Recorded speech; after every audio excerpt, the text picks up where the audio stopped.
말씀하시는 하나님,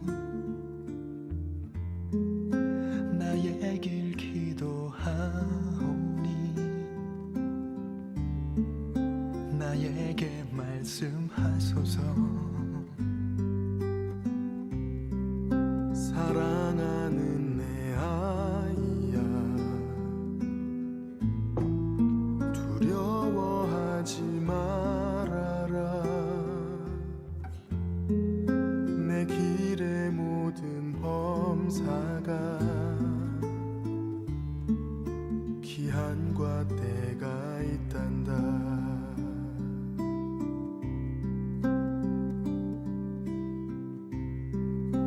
아버지 나의 하나님, 말씀하시는 하나님, 나 주님 의지하오나 이 길이 힘이 듭니다. 사랑하는 내 아이야, 두려워하지 말아라. 내가 어디로 가든지 나 너와 함께하리라.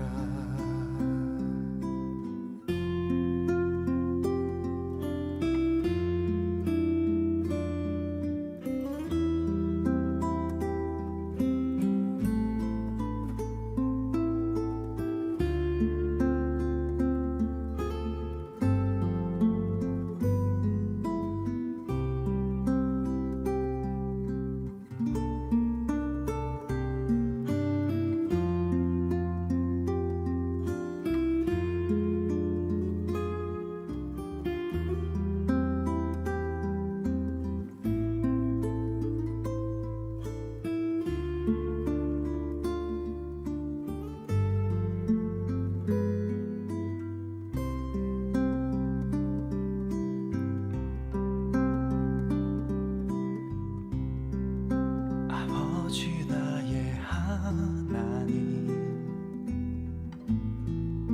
말씀하시는 하나님, 나의 길 기도하오니 나에게 말씀하소서. 사랑하는 내 아이야, 두려워하지 말아라. 내 길의 모든 범사가 기한과 때가 있단다. 나 너와 함께하리라. 나 너와 함께 하리라.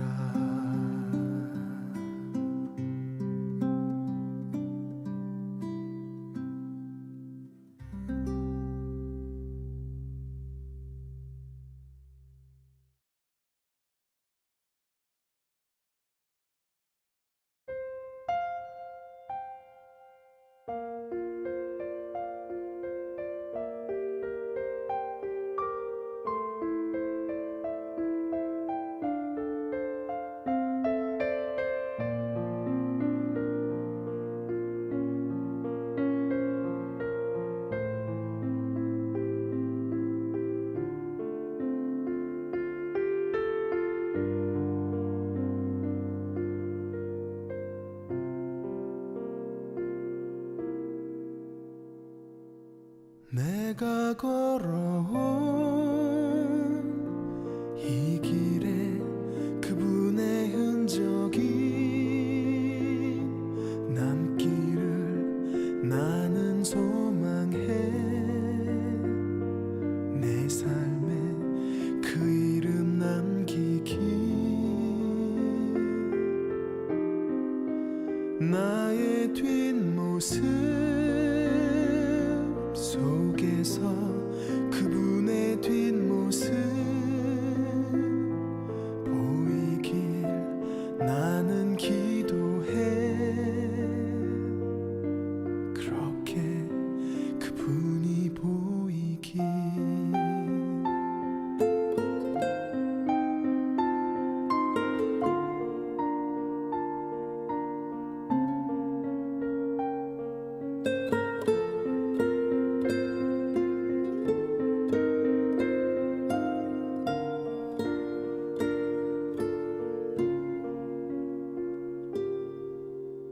나의 소망은 나의 바램은 늘 항상 내 사랑하는 그분의 그림자로 늘 남는 것. 나의 도움과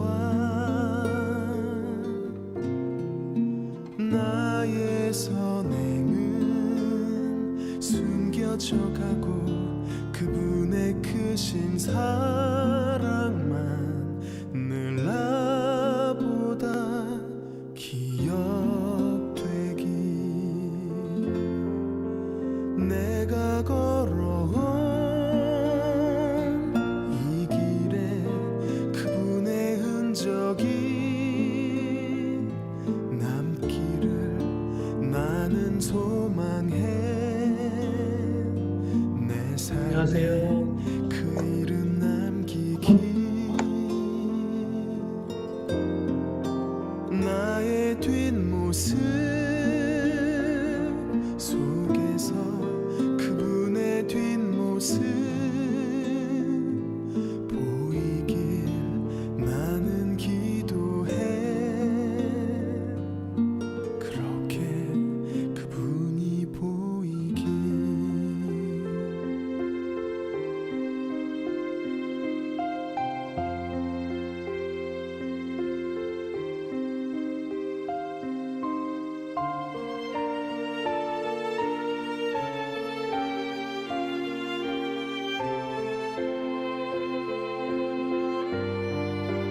언니 안녕하세요. 아이고 어머니 오랜만이에요. 내가 걸어온 안녕하세요. 이 길에 그분의 흔적이 남기를 나는 안녕하세요. 소망해. 안녕하세요. 내 삶에 그 이름 남기기. 안녕하세요. 나의 뒷모습 어머니 안녕하세요. 속에서 오랜만이에요, 어머니. 그분의 뒷모습 네. 잘 지내시죠? 보이길 나는 기도해. 현모 따로 있구나. 안녕. 생일 잘 보냈어, 현모야? 네. 선물 많이 받았어? 네. 뭐 받았어?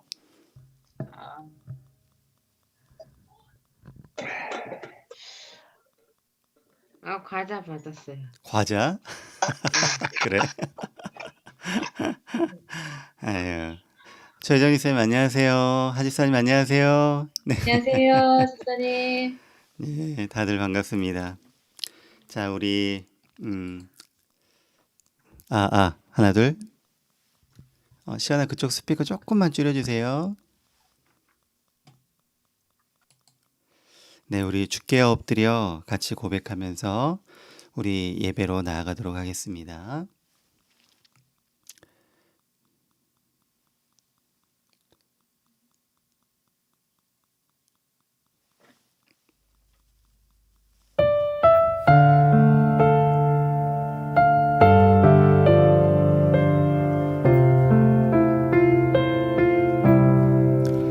주께 와 엎드려 경배드립니다. 주 계신 곳엔 기쁨 가득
이제 우리 다 같이 묵상으로 기도하심으로 우리 3월 6일 주일 예배를 하나님께 드리도록 하겠습니다.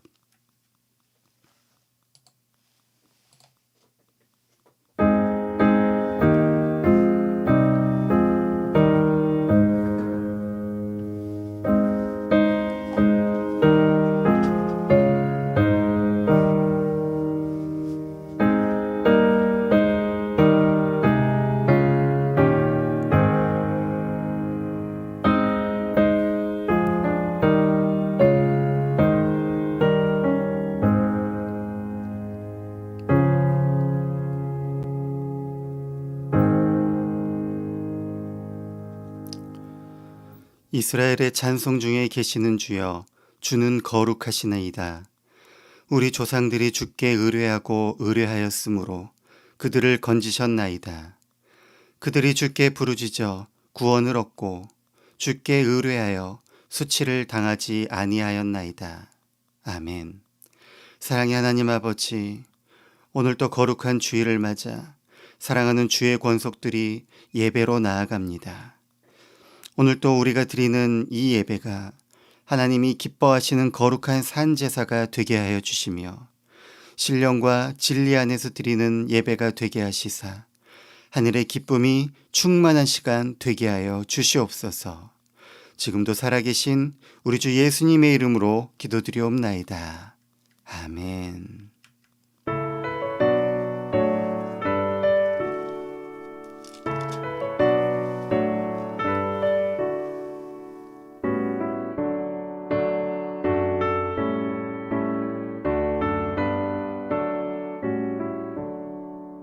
복의 근원 강림하사 찬송하게 하소서.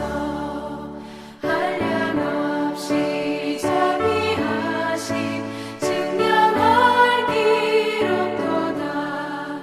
천사들의 찬송가를 내게 가르치소서. 구속하신 그 사랑을 항상 찬송합니다. 주의 크신 도움 많아 이때까지 왔으니 이와 같이 천국에도 이르기를 바라네. 하나님의 품을 떠나 죄에 빠진 우리를 예수 구원하시려고 보혈 흘려 주셨네.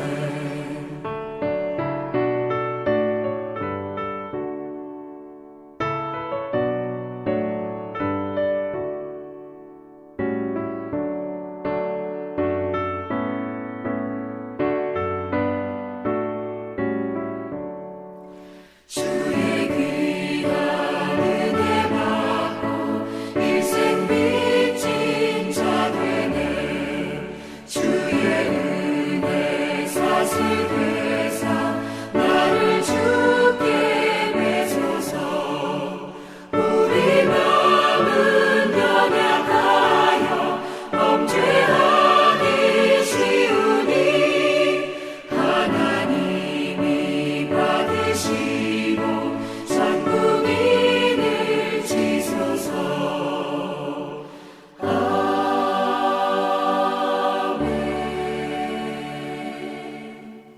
아멘. 이 시간 사도신경으로 우리의 신앙을 고백드리고 주기도문으로 같이 기도하도록 하겠습니다.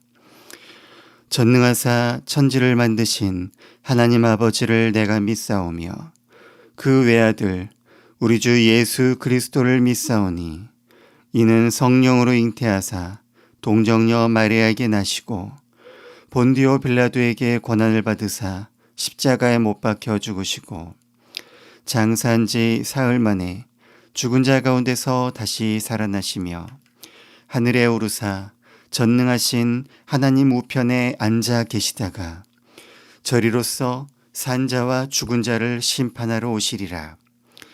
성령을 믿사오며 거룩한 공회와 성도가 서로 교통하는 것과 죄를 사하여 주시는 것과 몸이 다시 사는 것과 영원히 사는 것을 믿사옵나이다. 아멘. 하늘에 계신 우리 아버지여, 이름이 거룩히 여김을 받으시오며 나라가 임하시오며 뜻이 하늘에서 이루어진 것 같이 땅에서도 이루어지이다. 오늘 우리에게 일용할 양식을 주시옵고 우리가 우리에게 죄 지은 자를 사하여 준 것 같이 우리 죄를 사하여 주시옵고 우리를 시험에 들게 하지 마시옵고 다만 악에서 구하시옵소서. 나라와 권세와 영광이 아버지께 영원히 있사옵나이다. 아멘. 하이델베르크 요리문답 제2부 우리의 구속에 관하여 사도신경에 관하여 성부 하나님과 우리의 창조에 관하여 제10주일 27문부터 28문까지를 저와 여러분이 함께 교독하도록 하겠습니다. 27문입니다. 하나님의 섭리란 무엇입니까? 섭리란 하나님의 전능하고 언제 어디나 미치는 능력으로 하나님께서 마치 자신의 손으로 하듯이 하늘과 땅과 모든 피조물을 여전히 보존하고 다스리는 것입니다. 그리하여 잎새와 풀, 비와 가뭄, 풍년과 흉년, 먹을 것과 마실 것, 건강과 질병, 부와 가난, 참으로 이 모든 것이 우연이 아니라 아버지와 같은 그의 손길로 우리에게 임합니다. 하나님께서 모든 것을 창조하시고 섭리로서 여전히 보존하심을 아는 것이 우리에게 어떤 유익을 줍니까? 우리는 어떠한 역경에서도 인내하고 형통할 때에도 감사하며 또한 장래일에 대해서도 우리의 신실하신 하나님 아버지를 굳게 신뢰하여 어떠한 피조물이라도 우리를 하나님의 사랑에서 끊을 수 없으리라 확신한다. 모든 피조물이 완전히 하나님의 손안에 있으므로 그의 뜻을 거슬러 일어나거나 되는 일은 하나도 없습니다. 아멘. 아멘. 이 시간은 우리의 죄를 고백하며 회개하는 시간입니다. 우리가 매주 이 시간을 갖는 이유는 매주 드리는 이 예배가 하나님이 기뻐하시는 거룩하고 산 제사가 되기 위하여 정결한 마음으로 하나님 앞에 나아가기 위함이며 또한 우리는 우리 주 예수 그리스도의 은혜가 아니고서는 단 한순간도 우리 힘으로는 살아갈 수 없는 죄인임을 알기 때문입니다. 구원받은 죄인들로서 오늘 또 우리 주 예수 그리스도의 십자가의 은혜를 힘입어서 모든 죄를 깨끗이 씻고 하나님 앞에 나아가는 저와 여러분들이 되기를 바랍니다. 이 시간 우리 다 같이 기도하도록 하겠습니다.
그런즉 누구든지 그리스도 안에 있으면 새로운 피조물이라.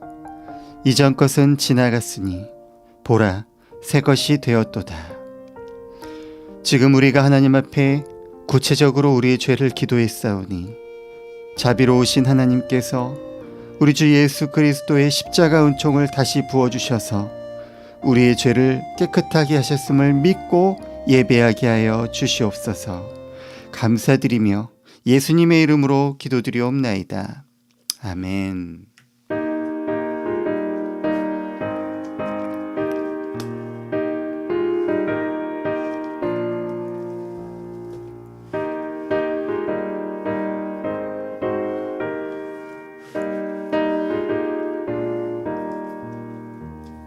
생명의 주여 멸류관 받으시옵소서. 날 위해 쓰신 가시관 나 기억합니다. 저 겟세마네 기도를 늘 기억하게 하시고 그 십자가의 은혜로 날 인도하소서. 누셨던 무덤 내게도 보이시옵소서. 잠드신 고난 천사나 굳게 지키었네. 저 겟세마네 기도를 늘 기억하게 하시고 그 십자가의 은혜로 날 인도하소서.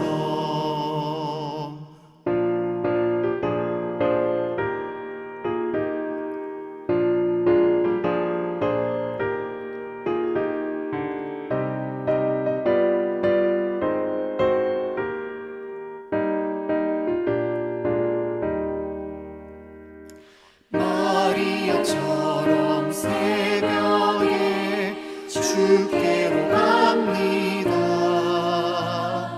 빈 무덤 내게 보이사 날 가르치소서.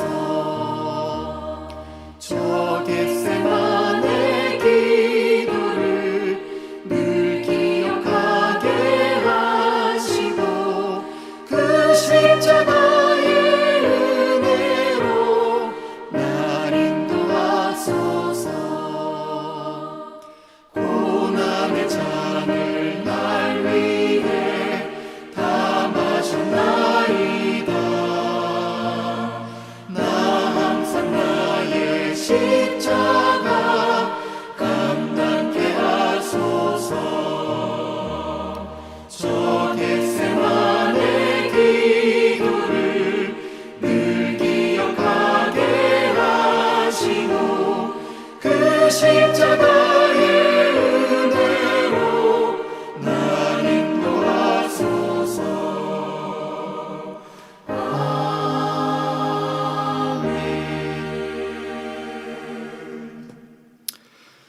이제 우리를 대표해서 김승관 집사님께서 기도해 주시도록 하겠습니다. 함께 하시는 하나님, 저희의 생명이 시작되기 전부터 택함받은 자녀를 삼아주시고 인생의 거칠고 험한 고비마다 잠시도 멀리하지 않으시고 동행해 주신 은혜에 감사드립니다. 오늘도 세상의 혼탁한 것으로 향하려는 마음을 성령으로 붙잡으시고 가장 고귀한 하늘의 은혜를 사모하게 하심 또한 감사드립니다. 저희 생명이 다할 때까지 선한 길로 이끄셔서 주님 나라 백성됨에 합당한 사람이 되게 하여 주시옵소서. 자비하신 하나님, 주님을 멀리하고 혼자의 지식과 행위로 해결하려 했던 어리석음을 뉘우치고 주님을 의지합니다. 용서해 주시옵소서. 시련의 밤이 깊고 환란의 모진 바람이 멈추지 않는 때일수록 주님만을 바라보게 하여 주시고 주님의 언약의 말씀을 굳게 붙들고 믿음의 길에서 승리하는 저희들 되게 하여 주시옵소서. 구원을 선물로 주신 주님의 은혜를 값없이 취급해 버리지 않고 주님의 권고하심을 받들어 경외하는 마음으로 구원을 이루어가는 저희들 되게 하여 주시옵소서. 삶이 어렵다고 해서 주님을 등지는 일이 없도록 붙들어 주시고 세상과 타협하지 않으며 삶이 어려울수록 목표를 주님께 두고 믿음의 경주를 멈추지 않는 저희들 되게 하여 주시옵소서. 오늘도 생명의 말씀을 붙잡기 위해 작은 영상 속 크신 주님의 성전에 모였나이다. 참석한 모든 성도들에게 주님의 신령한 은혜를 맛보게 하시고 기쁨으로 찬양하는 시간 되게 하시옵소서. 주님의 교회를 든든히 세우려는 일꾼들을 기억하시고 헌신들이 모여 진리의 빛을 더욱 드러내는 교회가 되게 하시옵소서. 삶에 지친 영혼들, 길 잃고 방황하는 자들이 주님의 평안과 안식을 맛볼 수 있게 주님 앞으로 인도할 수 있는 저희들 되게 하여 주시옵소서. 오늘도 화평케 하는 자의 복이라는 말씀으로 단위에 서신 양강렬 목사님, 생명의 말씀, 능력의 말씀을 전하실 때에 그 말씀을 듣는 저희들에게도 주님의 사랑을 깨달아 알 수 있는 지혜를 허락하여 주소서. 예배의 시종을 주님께 의탁하오며 살아계신 주 예수 그리스도의 이름으로 기도드리옵나이다. 아멘.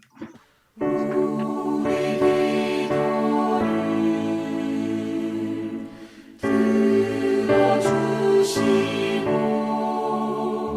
주님의 평화를 내려주소서.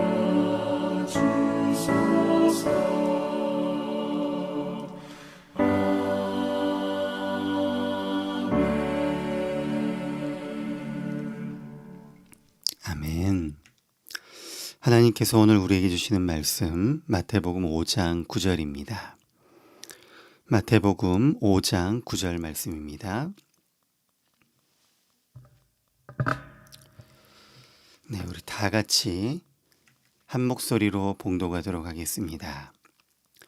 화평하게 하는 자는 복이 있나니 그들이 하나님의 아들이라 일컬음을 받을 것이며. 아멘.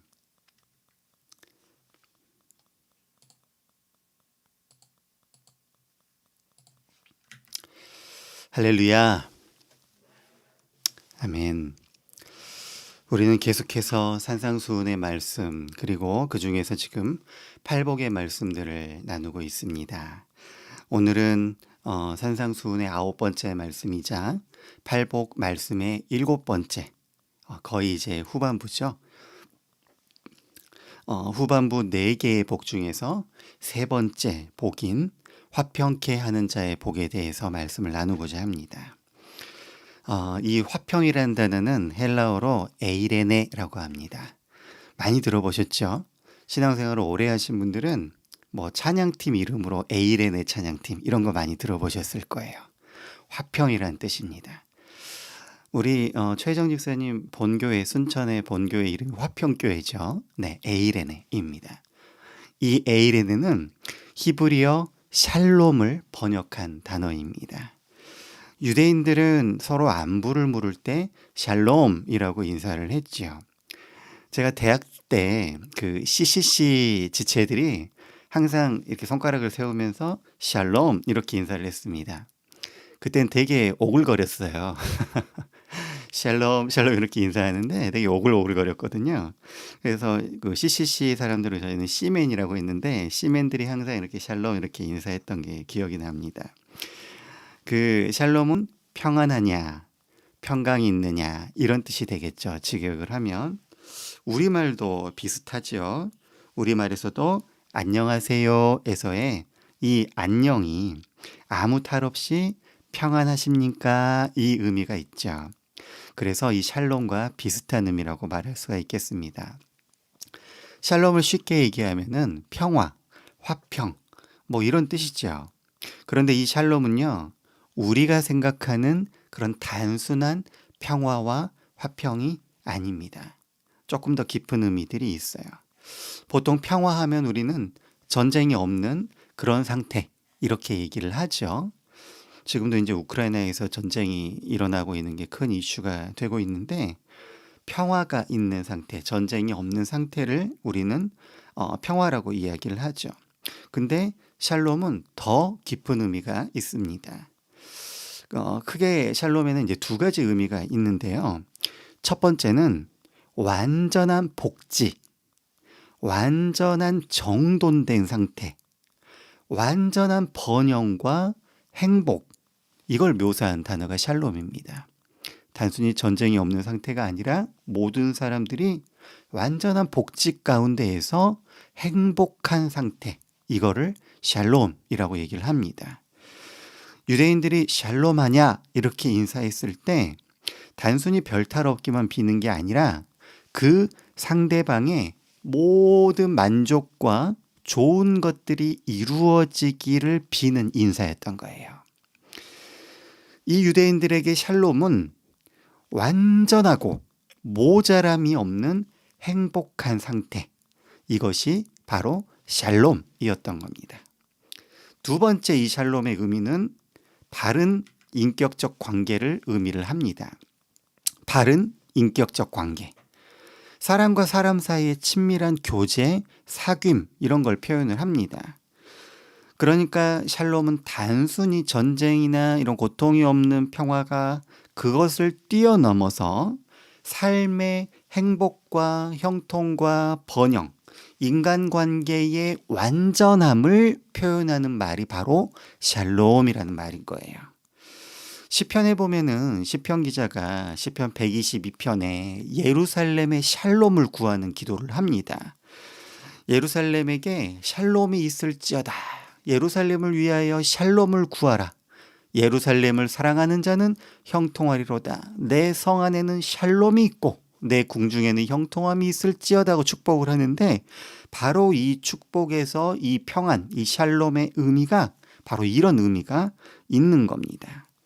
자, 그래서 이 신약에서는 이 에이레네라는 단어가 88번이 나옵니다. 88번이나 나와요.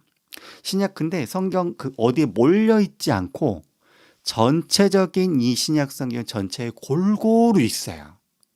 그러니까 유대인들에게 이 샬롬이라는 개념이 굉장히 보편적이고 굉장히 중요한 개념임을 알 수 있습니다.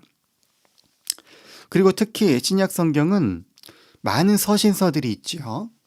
많은 서신서들에 그 성경의 수신자들에게 항상 이 샬롬을 비는 기도로 시작하고 마치는 경우가 많이 있습니다.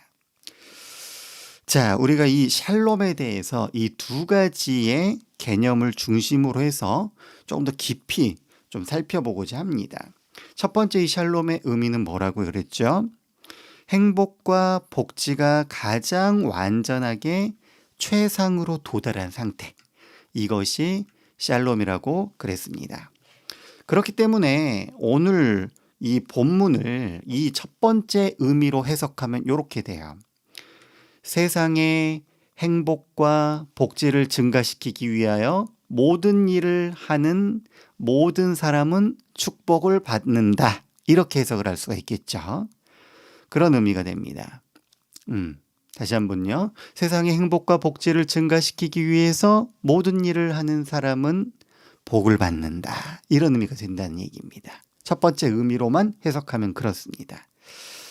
오늘날 우리 사회 곳곳에 보면 사회운동가들이 있죠. 사회운동을 하는 사람들이 많이 있습니다. 사회개혁을 위한 운동, 그런 운동이 바로 샬롬을 위한 운동이라 이렇게 말할 수 있겠죠. 이 정리에 의하면. 예를 들어 약한 사람들의 권익을 위해서 애쓰는 사람들이 있죠. 그리고 가난한 사람들을 위해서 모금을 하고 그들을 돕기 위해 일하는 사람들도 있습니다.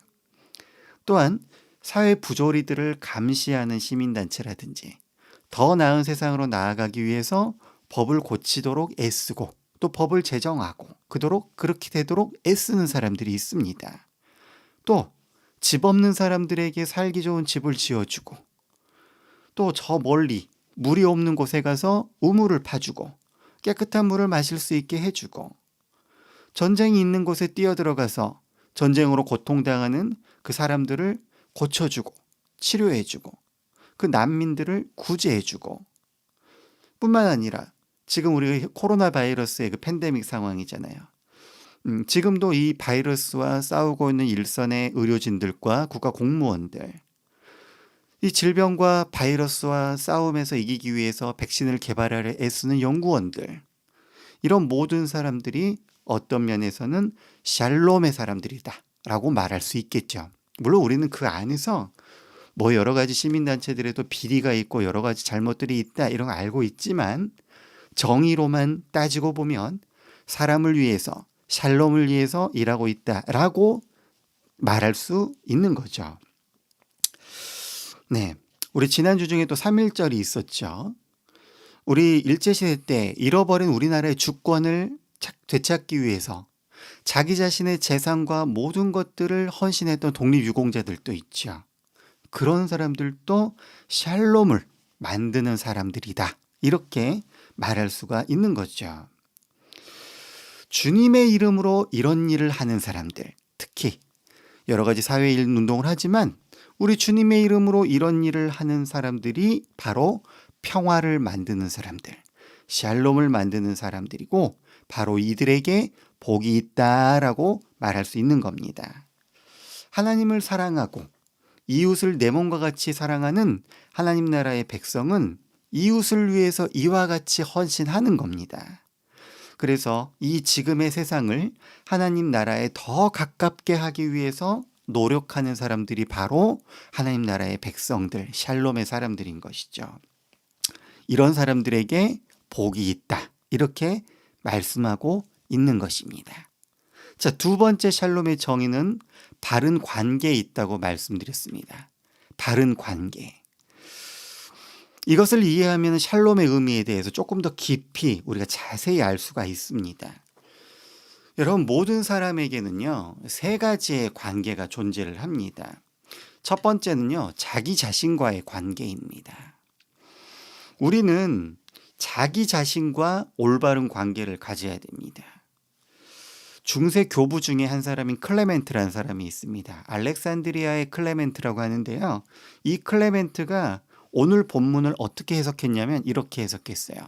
자신의 영혼 가운데 일어나는 끊임없는 전쟁을 진정시키는 사람은 복이 있도다, 이렇게 해석을 했어요. 관계로 본 거죠, 샬롬을.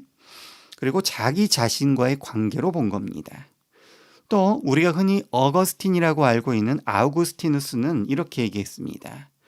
자기 마음의 동요를 가라앉히고 복종시키는 사람, 자기의 육체적 욕망을 길들이는 사람에게 내리는 축복이다, 이렇게 해석을 했습니다, 오늘 본문을. 그리고 유대인들은요, 여러분, 모든 사람들이 두 가지 속성을 가지고 있다고 믿었어요.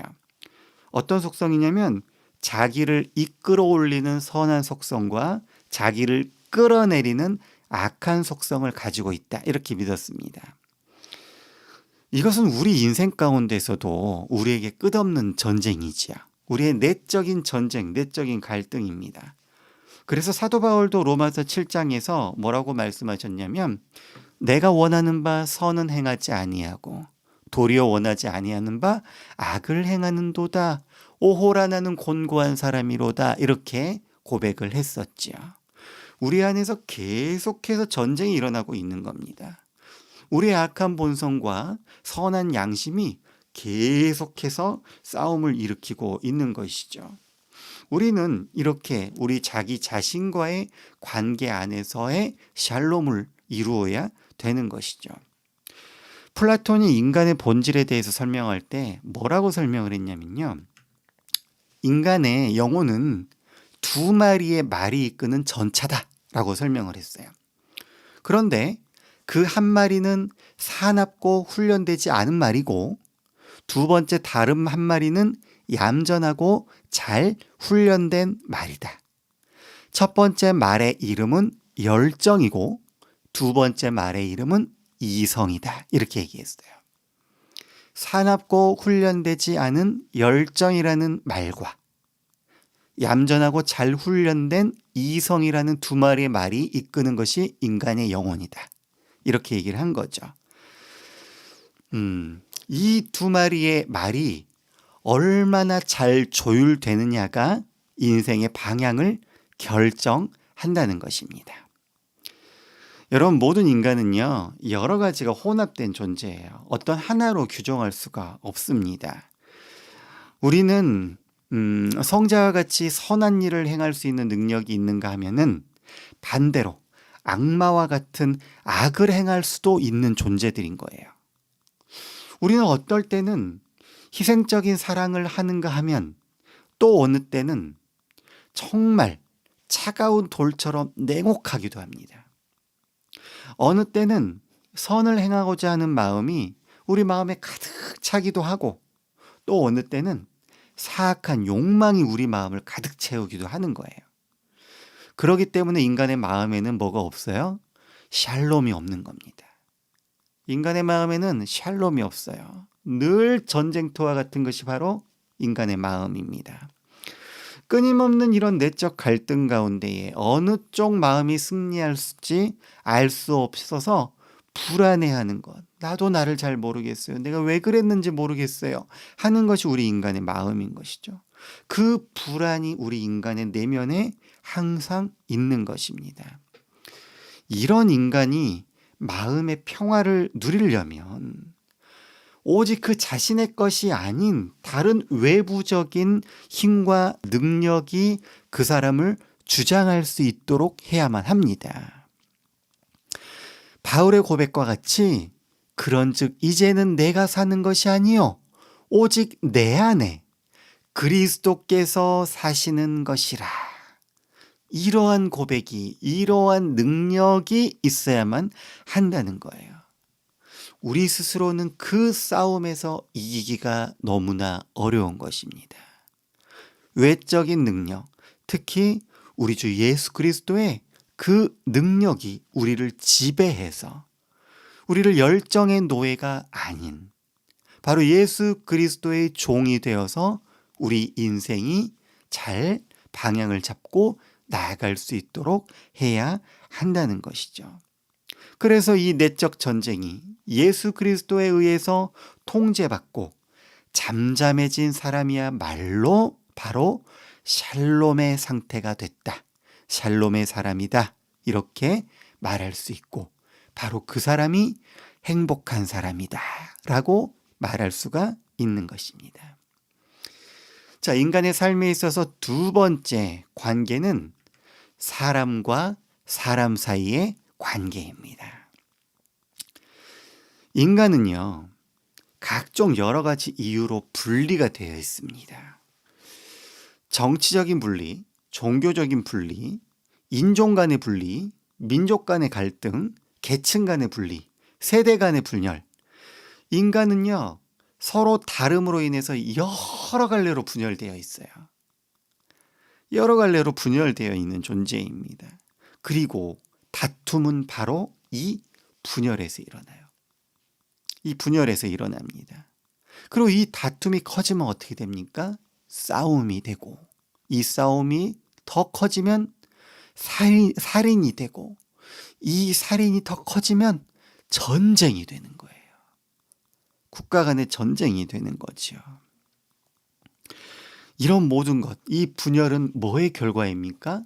우리가 알다시피 이 분열은 바로 죄의 결과입니다. 죄의 결과예요. 원래 인간은 우리가 배웠다시피 하나님의 형상을 닮아 하나 된 존재였지요. 한 몸이었던 존재였습니다. 서로 돕는 배필이었습니다. 원래 하나였던 이 인간은 스스로가 하나님이 되고자 하는 욕망으로 인하여서 그 죄의 결과 분열하여서 하나됨을 잃어버리게 된 것입니다. 또한 이 죄인들이 연합했던 적이 있어요. 선하게 하나가 된 게 아니라 무엇으로 연합했냐면 자기들이 하나가 되어서 하나님을 대적하자고 한 거예요. 그게 창세기에 나타난 바벨탑 사건이죠. 이 죄인들이 연합해서 바벨탑을 쌓습니다. 그리고 하나님께 대적해요. 이것을 보시고 그 죄를 보시고 하나님이 어떻게 하십니까? 그들의 언어를 흩으셔서 그들을 더 작은 단위로 쪼개어 버리십니다. 분열시켜 버리신 거예요. 분열은 죄의 결과입니다. 유대인들은요, 여러분, 철저하게 자신들과 이방인들과 분리했어요. 만약에 유대인 가정에 자녀가 이방인과 결혼한다고 하면요, 그 부모가 어떻게 했냐면 자녀의 장례식을 치렀습니다. 죽은 것으로 여기겠다는 거죠. 내 자식은 죽었다라고 여기겠다는 거예요. 그리고 유대인들은요, 일상적인 기도에서도 뭐라고 기도하냐면, 하나님, 내가 이방인이 아니고 노예가 아니고 여자가 아닌 것을 감사합니다. 이렇게 기도했어요. 황당하죠? 지금으로 치면 되게 황당하죠? 이렇게 기도했다는 거예요. 이러한 생각은요, 성전에서도 드러나요. 유대인들이 만들었던 성전에 보면 예루살렘 성전에 뜰들이 있어요. 뜰이 있는데 이 뜰에 다 이름이 있습니다. 어떤 이름이 있냐면 이방인의 뜰, 여인의 뜰, 유대인의 뜰, 제사장의 뜰이 있어요. 이방인들은 이방인의 뜰에만 머무를 수 있습니다. 여자들은요, 여인의 뜰에만 들어갈 수 있어요. 만약에 이 뜰에서 다른 뜰로 이방인이 이방인의 뜰에서 유대인의 뜰로 넘어가면은 어떻게 되냐면 그 사이에 그 뜰 사이에 켈이라고 불리어지는 행간이 있어요. 그 행간에 경고문이 붙어 있습니다. 경고문이 붙어 있는데 그 경고문의 내용이 뭐냐면 그곳을 벗어나서 다른 곳으로 넘어가면 죽임을 당할 것이다라는 경고문이에요. 우리 가끔 이렇게 산 같은 데 가면 군사지역 이렇게 경고문 붙어 있듯이, 근데 그거보다 더 살벌하게, 제가 이제 문산에 그 임진각에 갔더니 임진각에 케이블카가 생겼어요. 그래서 케이블카에 넘어가서 이게 그 약간 더 북쪽으로 갈 수 있거든요. 강을 건너서. 근데 그 옆에 다 뭐라고 돼 있냐면 지뢰지역 이렇게 편말이 붙어 있어요. 그래서 산책로에서 벗어나지 말 것, 철조망 돼 있고 지뢰지역 딱 돼 있어요. 무섭더라고요. 벗어나면 죽는 거예요. 그 켈이라는 그런 행간에 그런 경고문이 붙어 있었습니다. 이렇게 철저한 분리를 이루었던 거예요. 헬라 사람들도 마찬가지였습니다, 여러분. 헬라인들의 이분법적 사고가 뭐라고 그랬죠? 헬라인이나 야만이나 이렇게 되죠. 유대인들의 이분법적 사고는 뭐였죠? 유대인이나 이방인이나. 헬라인들은요, 자기 자신들 이외에는 야만인이었어요. 바바리안이라고 불리는 야만인이었어요. 그래서 그 야만인들 사이에 헬라인들은요, 자연적인 차이가 있다고 믿었어요. 자신들과 야만인들에게는 자연적 차이라고 불리는 장벽이 있다고 믿었던 거예요. 이 자연적 섭리에 따라서 발생한 이 장벽과 차이가 있다고 생각을 했던 거예요. 여러분, 그것은요, 이 세상의 구조상 불가피한 것이라고 믿었던 거예요. 지금 생각하면 참 어이가 없는데 실제로 그렇게 알고 있었고 그렇게 믿고 있었다는 겁니다. 어쩔 수 없이 생기는 장벽이 있었다고 생각을 했다는 거예요. 그리고 이 세상이 계속되는 한 그 장벽도 지속된다고 여겼어요. 그리고 그 야만인들이 헬라인들에게는 아주 자연적인 적이었던 거예요. 야만인이라고 하니까 도대체 그 야만인들은 좀 어떻게 생겼을까? 바바리안들은 막 털이 많이 나고 이럴 것 같죠? 그들이 불렀던 야만인들이 누군지 아십니까, 여러분? 지금 독일인들, 노르웨이인들 이런 사람들이에요. 바이킹의 자손들, 게르만족 이런 사람들을 야만인이라고 불렀던 거예요. 네. 자, 여러분, 오늘날도 근데 이런 분리는 계속되고 있어요.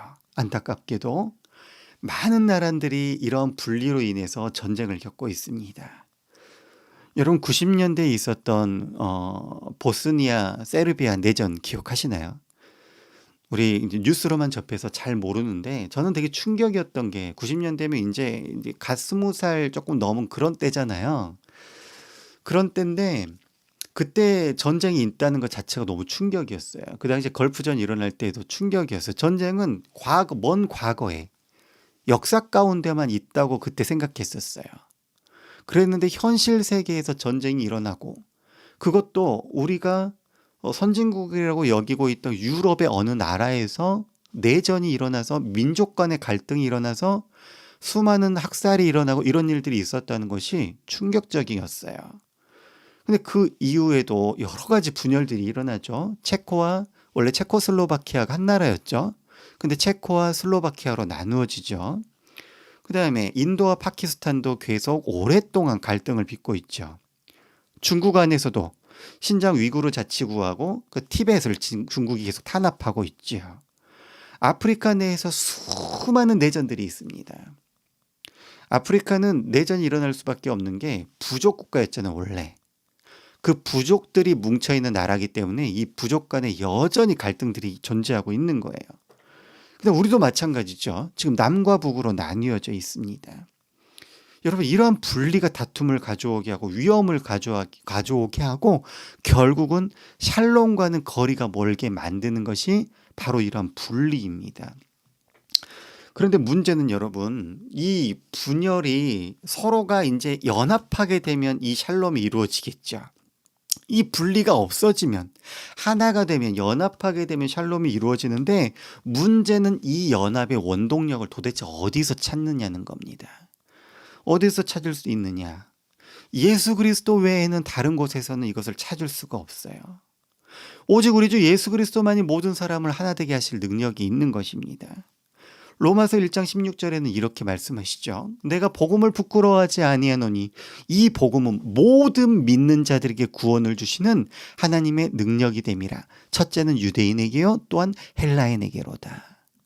유대인도 이방인도 헬라인도 야만도 이 복음을 믿으면 모든 자에게 차별 없이 구원이 임하니 이것이 바로 하나님의 능력이다. 절대로 하나 될 수 없는 유대인과 이방인이 복음으로 하나가 되니 이것이 하나님의 능력이로구나. 자연적 장벽에 의해서 헬라인과 야만인이 나뉘어져 있었는데 이 복음으로 그 장벽이 무너지니 이것이 하나님의 능력이구나 라고 고백하는 겁니다. 여러분, 복음에는 차별이 없습니다. 그가 유대인이든 헬라인이든 종이든 자유인이든 남자든 여자든 복음에는 차별이 없는 것입니다. 그래서 골로새서 3장 11절에도 거기에는 헬라인이나 유대인이나 할레파나 무할레파나 야만이나 수구디아인이나 종이나 자유인이 차별이 있을 수 없나니 오직 그리스도는 만유시요 만유 안에 계시니라 라고 고백하고 있는 것입니다. 우리로 이야기하면 이래요. 우리로 이야기하면 이렇게 되죠. 민주당이나 국민의힘이나 국민의당이나 복음은 차별이 없느니라. 지금으로 얘기하면 그렇게 되겠죠. 윤석열 지지자나 이재명 지지자나 복음에는 차별이 없느니라. 남한이나 북한이나 한국이나 일본이나 차별이 없느니라. 이렇게 되겠죠. 여러분, 누구든지 그리스도 안에 있으면 하나가 됩니다. 누구든지 예수 믿으면 성령으로 예수 그리스도와 연합하게 되어서 하나가 되는 거예요. 주님이 주시는 이 샬롬의 평화는 이 하나됨에 있는 것입니다. 국가나 공동체적 분리 외에도 여러분, 개인적인 분리도 심각하죠. 개인적인 분리도 심각해요. 그렇게 친하게 지내다가도 어떤 일에 틀어져가지고 섭섭하고 서운하기 시작하면 원수가 되는 게 사람이에요. 여러분, 심지어 예수님의 제자들 사이에서도 다툼이 있었잖아요. 어떤 다툼이었습니까? 서로 누가 큰지 다퉜어요. 12명의 제자 가운데서요, 예수님이 그 당시 그들은 예수님이 세상의 왕으로 되실 걸로 생각을 했잖아요.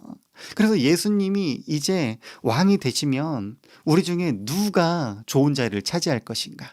누가 큰 것인가? 이런 다툼들이 있었죠. 여러분, 사람과 사람 사이를 분리시키는 것은 시기, 질투, 증오, 혐오 이런 것들이잖아요. 그런데 이런 것들 모두가 그리스도 안에서 하나됨으로만 해결이 가능한 것입니다. 우리의 힘으로 아무리 애쓰려 해도 하나가 될 수 없어요. 그것이 해결이 안 됩니다.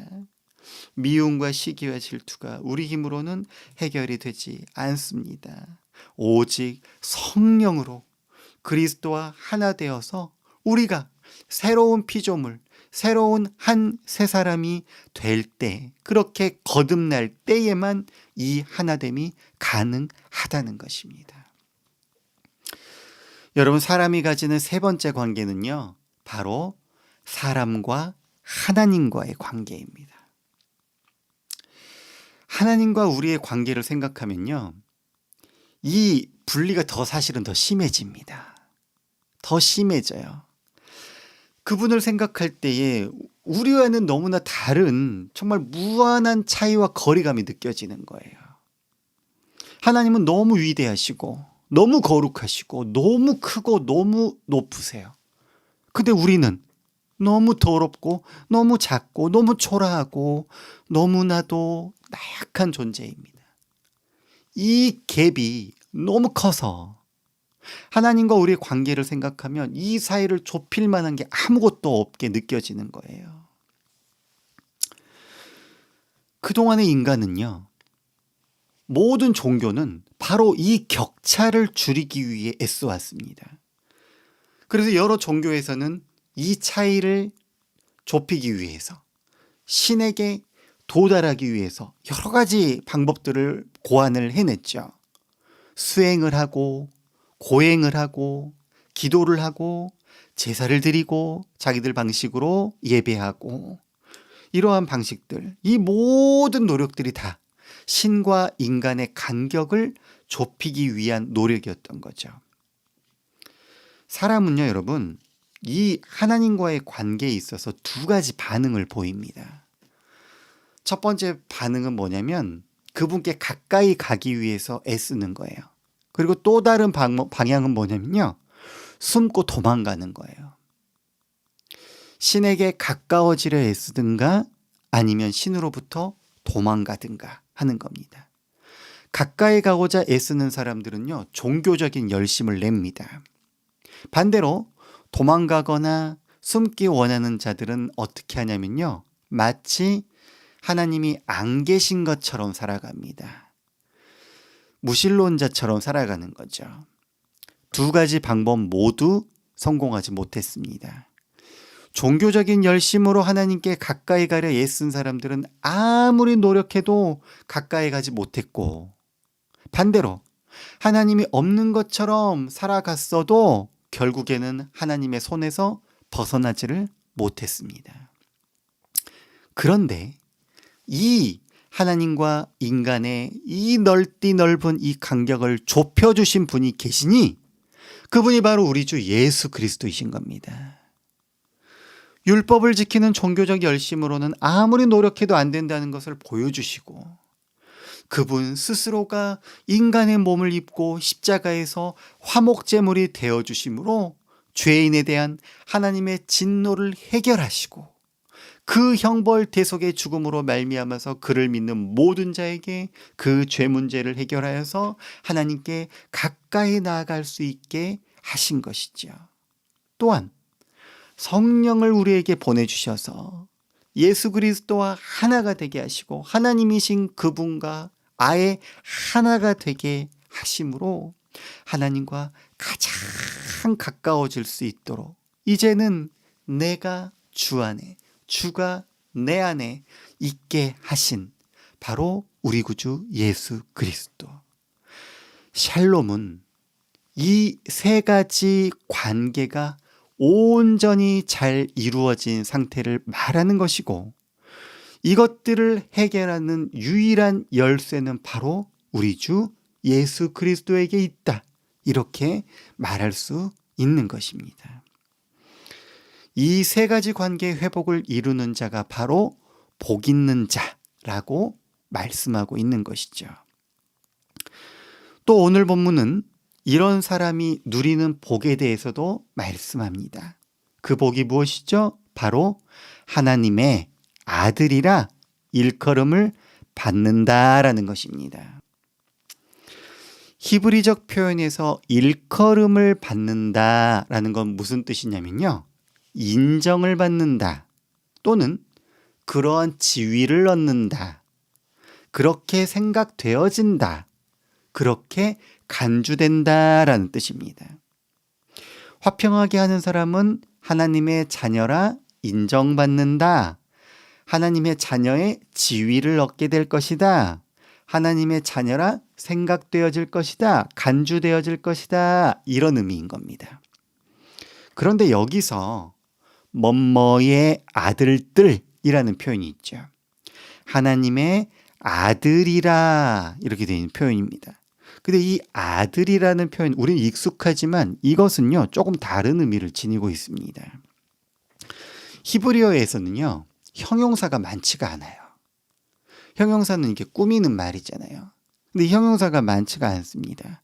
그래서 이 어떤 덕목이나 자질을 설명하는 형용사적 표현을 쓸 때 뭐뭐의 아들 이런 표현을 많이 씁니다. 예를 들면요. 성경에 바나바라는 인물이 나오는데 이 바나바의 별명이 뭐냐? 위로의 아들이에요. 위로의 아들. 그러니까 바나바의 아빠의 이름이 위로란 말입니까? 그 이야기가 아니죠. 바나바는 어떤 사람이다? 사람들에게 위로하는 그런 덕목이 있는 사람. 위로하는 은사가 있는 사람인 거예요. 또 우리 잘 아는 야고보와 요한 별명이 뭐였냐면 우레의 아들이었어요. 우레가 뭐죠? 천둥을 얘기하는 거예요. 천둥. 성격이 얼마나 불같았으면 이들의 별명이 우레의 아들인 거예요. 폭풍 같은 성격이었던 거죠. 그래서 이런 표현들을 통해서 그 사람이 어떤 사람이다라는 것을 표현해 주는 거예요. 우리도 야구 선수 여러분 바람의 아들 누구죠? 이종범. 그죠? 바람의 아들 이종범. 요즘 사람들은 잘 모르나 보죠. 네, 이종범. 바람의 아들. 이종범 아버지가 바람이 아니라 그가 얼마나 빨랐으면은 이름이 별명이 바람의 아들이겠습니까? 이런 식인 거죠. 그럼 여기서 하나님의 아들이라는 표현은 그 사람이 예수란 얘기입니까? 그 얘기가 아니죠. 그 얘기가 아니라 뭐죠? 하나님을 닮은 성품을 지녔다는 얘기인 거죠. 하나님을 닮은 성품을 지녔다는 얘기입니다. 자, 그러면 이 해석으로 오늘 본문을 풀면은 이렇게 되겠죠. 어떻게 해요? 삶의 모든 영역에서 바른 관계들을 형성해내는 사람들은 복되도다. 왜냐하면 그들은 하나님과 닮은 일을 하고 있기 때문이다. 이렇게 해석할 수 있겠죠. 이해가 되십니까? 네. 자, 말씀을 마무리합니다, 여러분. 여러분, 샬롬은요, 관계적 측면이 있다고 말씀드렸어요. 어떤 사람이 자기 자신과의 관계, 이웃과의 관계, 하나님과의 관계를 샬롬할 수 있게 만들 수 있겠습니까, 여러분? 어떤 사람이 이 세 가지 관계를 샬롬의 관계로 만들 수 있겠습니까? 바로 그리스도와 연합한 사람만이 가능합니다. 자기 자신과의 관계도 이 내적인 갈등도 스스로 해결할 수 없습니다, 우리는. 인간과 인간과의 갈등에서도 아무리 우리가 애쓰고 노력해도 실망만 할 수밖에 없는 것이 인간과 인간과의 관계예요. 사람은 믿을 만한 존재가 아니잖아요, 여러분. 사람을 믿으면 항상 실망하고 항상 상처받습니다. 사람은 믿어야 될 존재가 아니에요. 사람은 사랑해야 될 존재예요. 그리스도와의 연합을 통해서만, 예수 그리스도를 통해서만 우리는 이 관계들을 온전하게 회복할 수 있는 겁니다. 예수 그리스도에 연합한 사람은 그 안에 자기 자신이 아니라 누가 살아있다고 그랬습니까? 사도 바울의 고백과 같이 그리스도가 살아있는 겁니다. 자기 자신의 욕심대로 살지 않습니다. 그리스도가 살고 주님의 뜻대로 살아가게 되니, 그러니 자신 안에 이중적인 자아들의 전쟁에서 샬롬 할 수 있는 겁니다. 예수 그리스도에 연합한 사람은 그리스도 안에서 다른 믿음의 형제들과 한 몸이 되지요. 그들을 나 자신과 같이 사랑하기 위해서 내가 애쓰는 게 아니라 그리스도께서 한 몸으로 만들어 버리신 겁니다. 그래서 지체가 내 몸이 되어버린 겁니다. 그러므로 그 사람을 내 몸과 같이 사랑할 수 있는 존재가 되어버린 겁니다. 사람과 사람 사이의 관계가 예수 안에서 하나됨으로 회복되어 버린 것입니다. 예수 그리스도와 연합한 사람은 그리스도 안에 들어가 있는 사람이죠. 내가 주 안에, 주가 내 안에 그렇게 된 사람이니 하나님과의 관계가 회복된 사람, 하나님과 가장 가장 가까운 사람, 하나님과 하나 된 존재가 된 것입니다. 그러므로 그 사람, 그리스도와 연합한 사람은 바로 샬롬을 누리는 사람인 것입니다. 이렇게 우리 주 예수 그리스도 안에 있는 사람은 또한 그분을 닮은 사람입니다. 그분을 닮는다는 것은 하나님을 닮는 것입니다. 그분의 성품을 닮아서 또한 평화를 이루는 사람입니다. 우리 주님의 별명이 뭔지 아십니까, 여러분? 평화의 왕입니다. 평화의 왕. 예수 그리스도는 평화의 왕이십니다. 평강의 왕이고 평화의 왕이신 그분을 닮아서 평화를 이루어가는 사람들이 바로 우리 그리스도인들이라는 것입니다. 그런데 우리는 왜 이 평화를 잘 이루지 못합니까? 이미와 아직을 살아가고 있기 때문이지요. 이것이 아직 완성되지 않았기 때문에 우리는 아직 완전한 샬롬을 이루지 못하고 있습니다. 하지만 여러분, 이 샬롬은 이미 시작이 되었습니다. 완성에 이르지 않은 성취로서 이 샬롬은 우리 삶 가운데 이미 시작이 되었고, 예수 그리스도의 연합을 통해 우리가 그것들을 하나님께 구하기만 하면, 하나님께서 우리에게 이루어 주실 것을 약속하셨습니다. 우리를 공급하시는 하나님, 우리 안에 내주하시는 그 성령님께서 도우시겠다고 약속하셨어요. 우리가 해야 될 일은 우리가 그것을 이루기 위해 애쓰는 우리 힘을 들이는 것이 아니라 성령 안에서 그분이 주시는 능력을 덧입는 것, 그분을 온전히 붙들고 의지하는 것입니다. 이를 위해서 우리에게 필요한 것이 무엇입니까? 그것은 바로 믿음입니다. 우리 주 예수 그리스도께서 하신 모든 일들이 어떤 의미인지 알고 믿는 믿음입니다. 그런데 그 믿음은 어떻게 생깁니까, 여러분? 알아야 합니다. 알아야 생깁니다. 그분이 누구인지, 그분이 무슨 일을 하셨는지 알아야 믿음이 생기는 것입니다. 그러므로 우리가 할 일은 더욱 그분을 알기 위해서 노력하는 일입니다.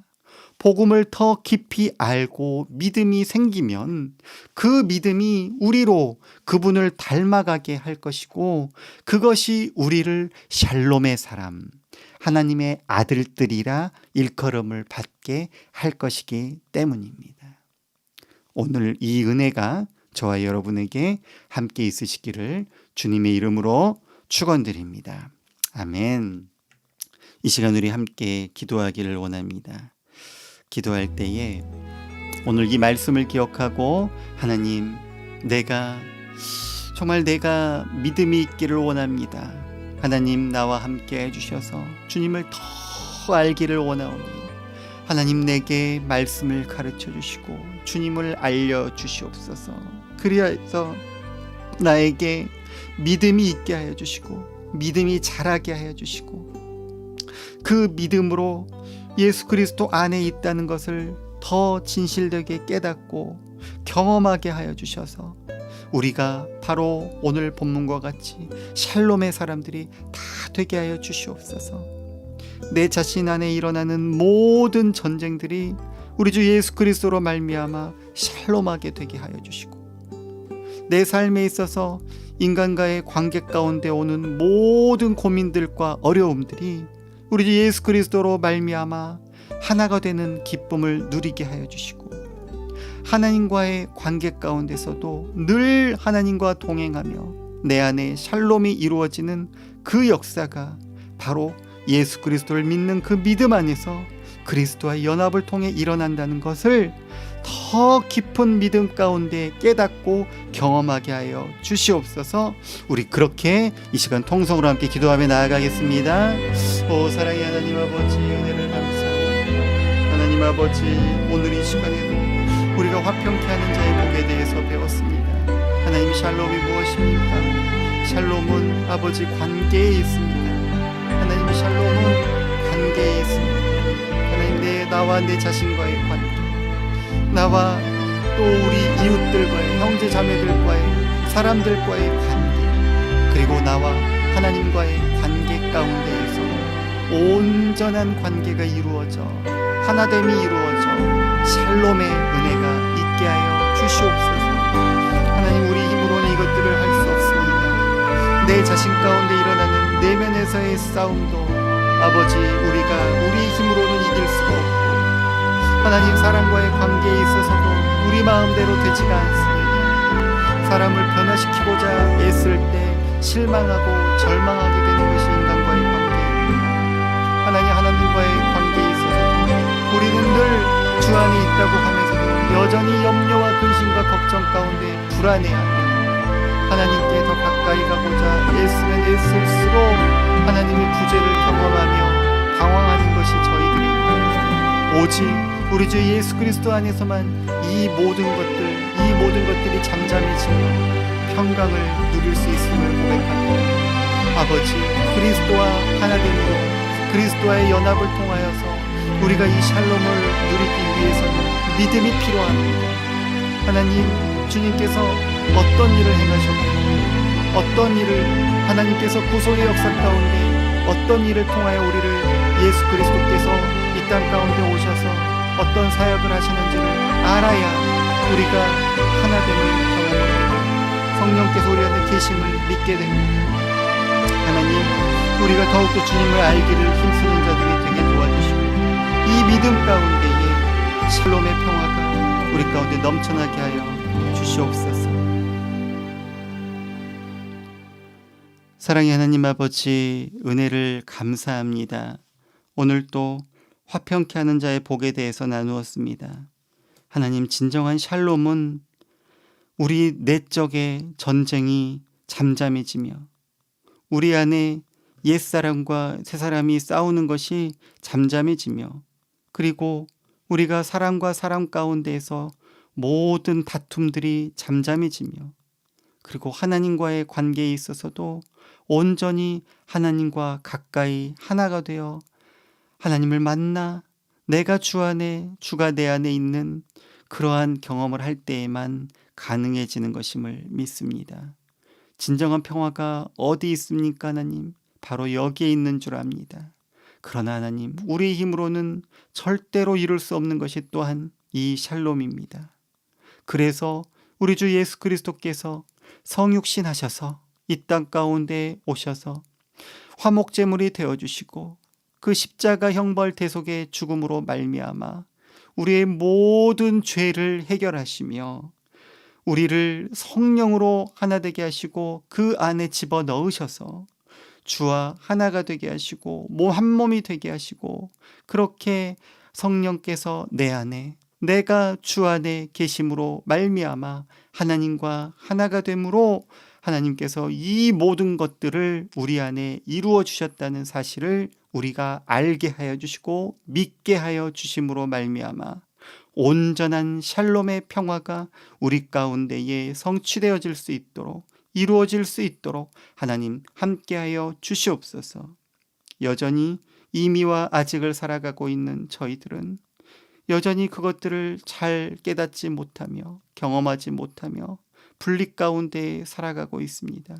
하나님, 그러나 우리 주님께서 이 사역을 이미 이루셨으며 우리가 이미 이 안에 들어와 있다는 사실을 기억하고 이전에 누릴 수 없었던 샬롬의 평화를 우리가 한몸됨으로 함께 누려가는 우리 은혜누림 교회가 되게 하여 주시옵소서. 바로 교회 안에서 하나님 나라의 현시인 교회 안에서 이 샬롬의 평화가 또한 성취되며 누려진다는 사실을 아버지 깨닫고 더욱더 하나됨을 힘쓸 수 있는 저희들 되게 하여 주시옵소서. 그렇게 역사하실 주님께 모든 감사와 영광을 올려드리며 살아계신 우리 구주 예수님의 이름으로 간절히 기도드리옵나이다. 아멘.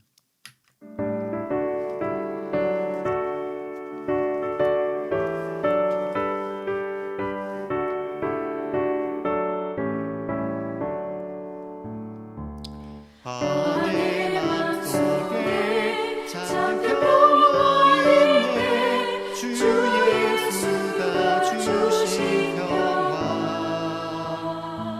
시험 닥쳐와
주 날개 아래 내가 서는 동안 이 보배를 빛내리라.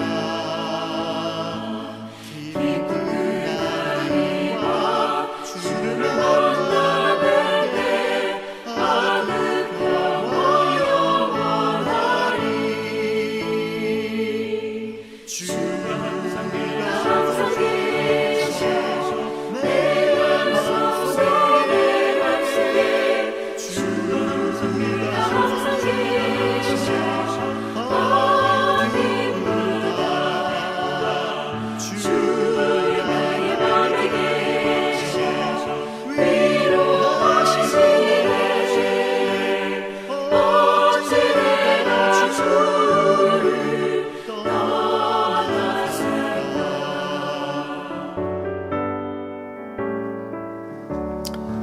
아멘. 광고 말씀드립니다. 오늘도 예배에 나오신 모든 분들을 주님의 이름으로 환영하고 축복합니다. 환영합니다. 축복합니다. 네. 코로나 상황이 많이 좋지 않죠. 100명, 200명 이랬던 때도 100명이래, 200명이래 이랬었는데 지금은 20만 명이 넘어가고 있는 상황입니다. 많이 건강에 유의하시고 또 그래도 많이 아프지 않아서 다행인 것 같긴 합니다. 계속 이 나라, 이 민족 코로나 상황이 속히 물러가도록 여러분 기도해 주시길 바랍니다. 예배 직후에 정기 원례가 있습니다. 우리 은혜 누림 교인들만 남아주시길 바랍니다. 다음 주일에도 온라인 예배는 계속되게 되겠습니다. 대표 기도는 우리 최인덕 집사님께서 해주시도록 하겠습니다. 나라를 위해서 기도해 주시기 바랍니다. 대통령 선거가 3월 9일에 있습니다. 투표에 여러분들 적극적으로 참여해 주시고 하나님 나라의 가치관에 조금 더 가까운 후보가 될 수 있도록 여러분 개인의 판단과 기도하면서 투표를 해 주시기를 부탁드립니다. 3월 9일 선거일에는 새벽 기도를 쉬도록 하겠습니다. 여러분들 쉼을 가지시고 또 재충전의 시간 가지시길 바랍니다. 모임 안내입니다. 오늘 오후 성경 공부 2시에 있습니다. 초중등부 성경 공부도 2시에 있습니다. 금요 기도회가 9시에 있습니다. 사순절 기간이죠. 오늘 우리 첫 영상에서 사순절 전에 우리가 흔히 카니발이라고 이야기하는 것, 카니발 우리말로 하면 사육제입니다. 저는 기억나는 사육제가 좀 생소하죠. 저는 기억나는 게 어릴 때 그 음악 시간에 동물의 사육제 기억하세요, 여러분? 생상의 동물의 사육제. 네, 그게 있었죠. 그래서 이 사육제란 말이 그때 때문에 익숙합니다. 이 사육제가 바로 카니발이에요. 카니발이 사순절이 되면 사순절은 그 고기를 못 먹었어요. 옛날에는 중세시대 때 사순절 기간에는 고기를 금합니다. 술도 금하고 고기도 금해요. 그래서 사순절이 되기 전날에 못 먹을 고기를 진탕 먹자 해서 사육제가 시작이 된 겁니다. 그래서 그것이 발달되어서 유럽이나 남미에서 그것이 카니발로 정착이 되게 된 거죠. 그런 상황이죠. 되게 웃긴 거죠. 사순절을 정말 형식적으로만 지킨 겁니다. 그래서 우리 개신교에서는요, 사순절 기간에 따로 특별히 금식을 장려는 하지만 의무적으로 하지는 않습니다. 고기를 못 먹게 한다든가 그러지는 않습니다. 그러나 이 사순절의 정신은 지켜야 되죠. 그래서 우리가 되도록이면 극심한 오락은 금하고, 절대 우리 기독교는 금욕주의는 아닙니다. 금욕주의도 우리가 조심해야 될 올바르지 않은 신앙의 자세 중에 하나예요. 그래서 우리는 금욕주의로 가지는 않습니다. 그러나 또한 쾌락주의로 가지도 않습니다. 우리는 사순절의 정신을 잘 지켜서 이 사순절 기간 동안에 더욱더 우리 주 예수 그리스도의 십자가의 은혜를 생각하고 묵상하며 경건에 힘써 주시기를 부탁을 드립니다. 네, 나머지 광고 사항들은 주보를 참고해 주시기를 바랍니다.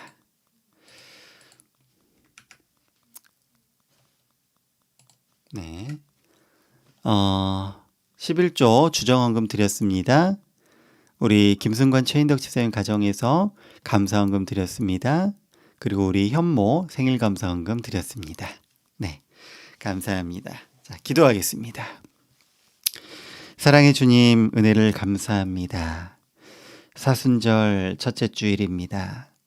우리가 이 사순절 기간을 지날 때에 우리 주 예수 그리스도의 성육신하심과 십자가의 고난을 기억하게 도와주시고, 우리 주님께서 왜 이 땅 가운데 오셨는지, 왜 우리를 대신해서 화목제물이 되어주셨으며, 왜 형벌 대속의 죽음으로 십자가에 돌아가셔야만 했는지 기억하게 도와주시고, 오늘 말씀과 같이 그 주님의 십자가 공로로 인하여서 우리가 예수 그리스도와 연합하여 샬롬의 평화를 누리고 있다는 사실을 기억하며 그 주님 앞에 가까이 나아가는 시간 되게 하여 주시옵소서. 사순절 기간에 더욱더 그 십자가의 의미를 되새기며 경건에 이르기를 힘쓰게 하여 주시고, 아버지, 우리를 모든 죄로부터 지켜 보호하여 주시옵소서. 오늘 또 예배로 나아오면서 주 앞에 예배 헌금 드리며 나아갑니다. 예물을 드림이 우리의 마음을 드림이오니 우리 마음을 받아 주시옵소서. 또한 11조 예물 드리며 나아갑니다. 하나님, 우리 가진 일부분의 것을 드리는 것이 아니라 우리 가진 것을 대표하여 드리는 예물이오니 하나님께서 우리의 모든 것을 받아주시는 마음으로 이 예물을 받아주시고, 우리에게 있는 모든 것들이 바로 하나님의 것이라는 신앙의 고백이 되게 하시사, 우리가 물질을 섬기는 자가 아니라 오로지 하나님만을 섬기는 자 다 되게 하시며, 그 하나님의 인도하심과 때를 따라 도우심으로 말미암아 이 땅을 살아가는데 어떠한 부족함도 없이 주님의 인도하심을 받을 수 있도록 하나님 함께하여 주시고, 자녀된 우리를 아버지 되신 하나님께서 모든 필요를 공급하시며 함께 하신다는 사실을 기억하는 믿음의 고백, 신앙의 고백이 되게 하여 주시옵소서. 오늘 또 하나님 앞에 감사의 제목으로 감사의 예물을 드린 가정이 있습니다. 그 가정을 축복하여 주시고, 하나님, 우리 삶에 항상 감사가 넘칠 수 있도록 아버지 인도하여 주시옵소서. 우리 인생 가운데 살아가는 날 동안에 감사와 기쁨이 끊이지 않게 하여 주시고, 모든 일을 형통케 하시며 인도하시는 놀라운 하나님의 은혜하심이 우리 각 가정마다에 충만하여서 우리가 매주 감사가 끊이지 않는 우리 교회가 될 수 있도록 하나님 복 주시고 인도하여 주시옵소서. 특별히 생일 감사 헌금을 드린 우리 자녀가 있습니다. 하나님 축복하여 주시옵소서. 우리 현모를 이 땅 가운데 태어나게 하신 놀라운 하나님의 은혜를 기억하게 해 주시고, 하나님의 그 계획하심을 바라보게 하여 주시어서 하나님이 뜻하신 바대로 우리 현모가 하나님의 귀한 자녀로 살아갈 수 있도록, 하나님의 꿈을 꾸며 하나님의 비전을 품는 그러한 자녀로 살아갈 수 있도록, 하나님의 그 비전을 또한 성취해 드릴 수 있도록 지혜롭고 총명하고 명철에 뛰어난 자녀, 강건한 자녀 될 수 있도록 하나님 인도하여 주시옵소서. 이제 중학교를 가게 되는데 하나님 중학교 모든 생활 가운데서 하나님 인도하여 주시고, 조금 더 어려워진 공부와 조금 더 어려워진 학교 생활 가운데서도 지혜롭고 현명하게 모든 상황과 모든 학업에 빼어날 수 있도록 하나님 인도하여 주시고 지켜 보호하여 주시옵소서. 사랑하는 각 가정마다에 하나님의 은혜하심이 넘칠 수 있도록 도와주시고, 특별히 군에 있는 우리 자녀들 눈동자같이 지켜주시며, 이제 고3 수험의 생활을 끝내고 새로이 캠퍼스에 입학하게 된 우리 사랑하는 자녀들에게도 새로 변화된 모든 생활 가운데에서 하나님 모든 죄로부터 우리 자녀들을 지켜 보호해 주시고, 하나님의 지금까지 인도하셨던 그 하나님이 앞으로의 인생 모든 여정도 인도해 주실 것을 믿는 믿음 가운데에 하나님을 이제 더 알아가려 애쓰는 자녀들 될 수 있도록 주님 인도하시고 함께하여 주시옵소서. 지금은 교회의 머리가 되시는 우리 주 예수 그리스도의 은혜와 하나님 아버지의 크신 사랑과 성령 하나님의 교통 감화 인도 충만하신 역사가 오늘 또 그리스도의 연합을 통하여 화평케 하는 복을 누리고자 소망하는 사랑하는 고개 숙인 모든 성도들의 머리머리 위와 그 가정과 일터와 학교와 몸된 교회 위에 지금으로부터 영원 무궁토록 함께 있을지어다. 아멘.